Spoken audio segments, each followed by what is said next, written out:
स्वागत है आप सभी का। आप देख रहे हैं एनएमएफ न्यूज, आपके साथ मैं हूं नम्रता चौधरी। आज इस वीडियो में जिक्र करेंगे महाराष्ट्र का, क्योंकि महाराष्ट्र में बहुत सारे ऐसे घटनाक्रम हुए हैं जिनको आपको बताना जरूरी है। जैसे अभी कई ऐसी महानगर पालिकाएं हैं जिसमें वोटिंग होनी है, फिर रिजल्ट आएगा, लेकिन उससे पहले दो ऐसी उम्मीदवार हैं बीजेपी की जो निर्विरोध जीत गई हैं और बीजेपी ने इन स्थानीय निकाय चुनावों में अपना खाता खोल लिया है।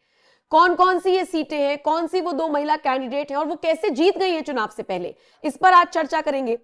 दूसरा मुद्दा ये रहेगा, पंकज जी मेरे वरिष्ठ सहयोगी मेरे साथ जुड़े हुए हैं, दूसरा मुद्दा ये रहेगा कि कैसे शिवसेना यूबीटी के नेता कांग्रेस पर तीखा हमला बोल रहे हैं और बता रहे हैं कि ठाकरे ब्रांड का फायदा उठाकर कांग्रेस ने अपना काम निकलवाने की कोशिश की और हम हैं तो ये थे और हमारे बिना ये कुछ नहीं है। आनंद दुबे का मैं जिक्र कर रही हूं जो कि यूबीटी स्पोक्स पर्सन है और ऐसे ऐसे बयान देते हैं कई बार, खासकर कांग्रेस को लेकर तो हम देख रहे हैं कि उन्होंने मोर्चा खोला हुआ है। मतलब अगर कहीं से कोई भी खबर आ रही है कि कांग्रेस और शिवसेना यूबीटी में सब कुछ ठीक नहीं है तो ये सबसे पहले उसका प्रचार करते हैं कि हाँ सब कुछ ठीक नहीं है, मैं आपको सारी कहानी बताता हूं। ये उस तरीके के नेता हैं।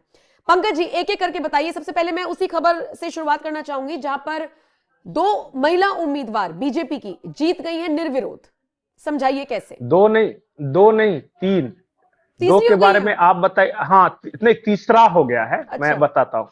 वार्ड नंबर 171 है और किरीट सोमैया के बेटे हैं नील सोमैया, वहां से खड़े हैं और वहां से पता चला कि शरद पवार की पार्टी, अजीत पवार की पार्टी, उद्धव ठाकरे की पार्टी, राज ठाकरे की पार्टी, कांग्रेस पार्टी, किसी ने कैंडिडेट ही नहीं दिया।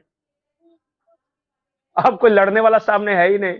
एक बेचारा निर्दलीय है पर उसका कोई मतलब, वो समझिए कि जीत हो गई। और इससे भी ज्यादा मैं एक और इंटरेस्टिंग बात बताऊं, आप 1, 2, 3 सीटों पे मत जोड़िए।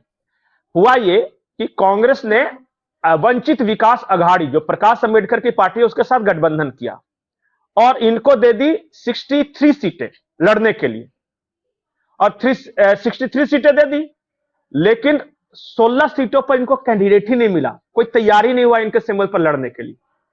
और ये बातें कांग्रेस को बताई भी नहीं, ये चुपके चुपके रह गए, ढूंढते रहे लास्ट मोमेंट पे कि कोई तो तैयार हो जाए।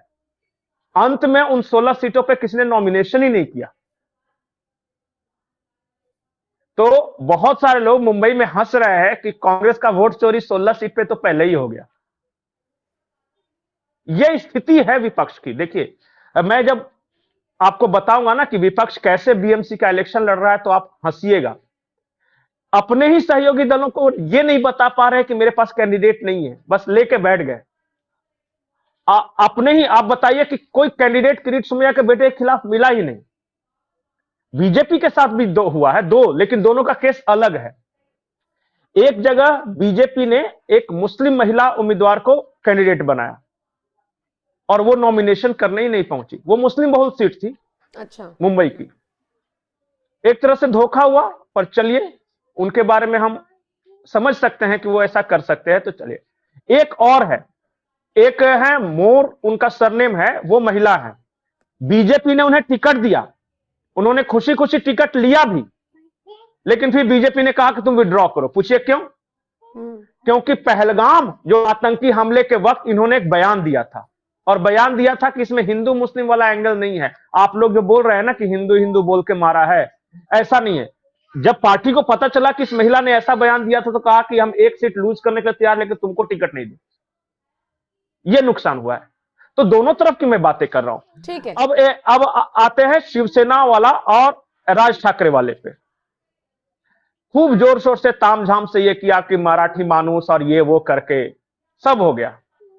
अब पता चला कि राज ठाकरे और उद्धव ठाकरे के बीच जो गठबंधन हुआ है वो नॉमिनेशन का डेट पार कर गया। नॉमिनेशन का डेट पार कर गया, सीट शेयरिंग फाइनली नहीं हुआ। मैंने कहा वाह गजब है कहानी, ऐसे कैसे जीतेंगे? ये कैसे चुनाव लड़ रहे हैं? कोई तालमेल नहीं आपस में, कोई बातचीत नहीं हो रही। तो ठीक है, चुनाव की घोषणा हो गई, 15 जनवरी को वोटिंग भी है, सब कुछ हो गया। अब क्या करें जब हो ही नहीं रहा है? अब चुनाव है तो लड़ना है, पॉलिटिकल पार्टी बना लिया है, अब लड़ना तो है, नहीं कैसे लड़ेंगे? 297 सीट है आई थिंक, एक बार देख लीजिएगा। उसमें से एनडीए ने 150 प्लस का लक्ष्य रखा है। कि इतना हम जीतेंगे ही जीतेंगे। और जिस तरह का आ रहा है, जैसे 90 सीट पे एकनाथ शिंदे वाली शिवसेना लड़ रही है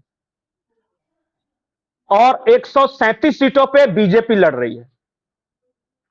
हर जगह सिर्फ कुछ सीटें छोड़ के, जैसे कुछ ऐसी सीटें हैं कि जीत ही नहीं सकते, जैसे वो दाऊद इब्राहिम वाला इलाका और भिंडी बाजार और वो सब जो है, वो सब मुस्लिम बहुल इलाका में, तो वो अंडरस्टूड है।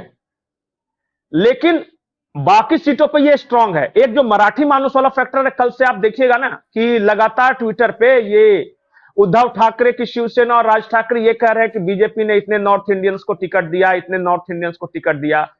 कोई ये क्यों नहीं पूछ रहा है कि कितने बांग्लादेशी रोहिंग्याओं को इन लोगों ने टिकट दिया? और मैं वहां जो मुंबई भाजपा के अध्यक्ष हैं उनका मैं सुन रहा था बयान, वो बता रहे कि 2004 का चुनाव ले लीजिए, 2014 का ले लीजिए, और कभी नहीं, आप देखिएगा कि मराठी मानुस ने ज्यादा बीजेपी को मतदान दिया है कंपैरेटिवली। तो इनका पहले तो मराठी मानुस इनके साथ नहीं है, ये सिर्फ विषाक्त माहौल बना रहे हैं। और ये क्या कर रहे हैं, एक AIAIM का नेता है वो वारिस पठान, अब वो एक नया मुद्दा लेके आया है, पता नहीं शाहरुख खान ने कोलकाता नाइट राइडर्स में किसी बांग्लादेशी को उतार दिया। हाँ, क्रिकेट। तो ये सब मुद्दा चला रहा है BMC में, तो मुझे नहीं लगता कि कोई मुद्दे हैं जिनका मेरे को नहीं लगता कि आम जनता से फिलहाल लोकल लेवल पर कोई सरोकार है। सड़क, पानी, बिजली, इन सब पर बात हो से इतर बड़े बड़े मुद्दे बनाने की कोशिश की जा रही है। लेकिन मैं आपसे वही उसी मुद्दे पे वापस आना चाहूंगी। हम थोड़ा सा लेफ्ट राइट चले गए। आनंद दुबे क्या कह रहे हैं कांग्रेस को, कैसे ट्रोल कर रहे हैं एक बार फिर से, हम हैं ठाकरे ब्रांड का इन्होंने यूज कर लिया है, ऐसे बोल रहे हैं। आनंद दुबे शिवसेना उद्धव ठाकरे के प्रवक्ता है। शिवसेना उद्धव ठाकरे ने प्रवक्ता बड़ा बढ़िया बढ़िया रखा है, संजय राउत, आनंद दुबे, मतलब दुश्मनों की जरूरत ही नहीं। बिल्कुल, जो संजय राउत ये कह दे कि जय महाराष्ट्र बोला जाएगा, यहां पर जय श्री राम नहीं बोला जाएगा, तो क्या जरूरत है फिर दुश्मनों? मतलब ही नहीं है। नाना पटोले ने कल कह दिया कि राहुल गांधी राम है। अब बताइए, अब ये सबसे वोट मिलेगा? तो इसलिए कह रहे हैं कि ये लड़ रहे हैं सिर्फ अब जीतने के लिए लड़ रहे हैं। हाँ, उद्धव ठाकरे का एक बयान आया है, मैं आपको भेज दूंगा, कल ही बयान आया है कि EVM हैक हो सकता है और बैलेट पेपर से चुनाव कराया जाए। मैंने कहा बड़ा जल्दी याद आ गया सर, अब चुनाव 15 तारीख को है, अब इनको EVM याद आया। अरे इस बार लेट इसका हो गया मतलब ये राग तो नहीं, इसका मतलब अपना शुरू कर देते हैं ना। नहीं, इनको पहले पता चल गया है, तभी तो ये EVM, बैलेट पेपर और कांग्रेस का दोष। तो उद्धव ठाकरे वाली शिवसेना कर रही है कि कांग्रेस की कोई औकात नहीं, कांग्रेस कर रही है कि ये दोनों भाई तो उन्होंने कहा है कांग्रेस वालों ने कि हारे हुए 2 कंपनियों के CEO मिल गए हैं ताकि हमारी कंपनी फायदे में चली जाए, पर ऐसा होता नहीं। ये लोग कांग्रेस का बयान है जी, ये लोग लिटरली ये सोच रहे हैं इस वक्त, ये हालत ऐसी हो गई है कि जनता को समझ में नहीं आ रहा है। जनता को स्थिर सरकार चाहिए, या जहां पर भी आप अपनी गवर्नमेंट फॉर्म करना चाह रहे हैं, जनता को चाहिए स्थिरता। और देखिए यही हाल इंडिया गठबंधन का हर चुनावों में होता है, हर राज्य में होता है। तो अब अंदाजा तो लगा ही सकते हैं कि BMC में क्या होगा। और अब देखिए 15 तारीख को है, अब बहुत ज्यादा दिन भी नहीं है, तो आप खुद ही अंदाजा लगा। अब इससे ज्यादा मैं क्या बोलूं, बाकी सबके जो बयान आ रहे हैं। और एक इंटरेस्टिंग बयान आदित्य ठाकरे का है, उन्होंने कहा कि BMC को सबको दुधारू गाय समझता है, एकदम सब उसको चूस लिया। बाद में सबने कहा तेरा ही राज था आज तक, तेरी प्रॉपर्टी बढ़ी है, 135 करोड़ प्रॉपर्टी उन्होंने घोषित किया है, लेकिन बाप बेटे ने दोनों मिलके। लेकिन कौन सा धंधा करता है ये?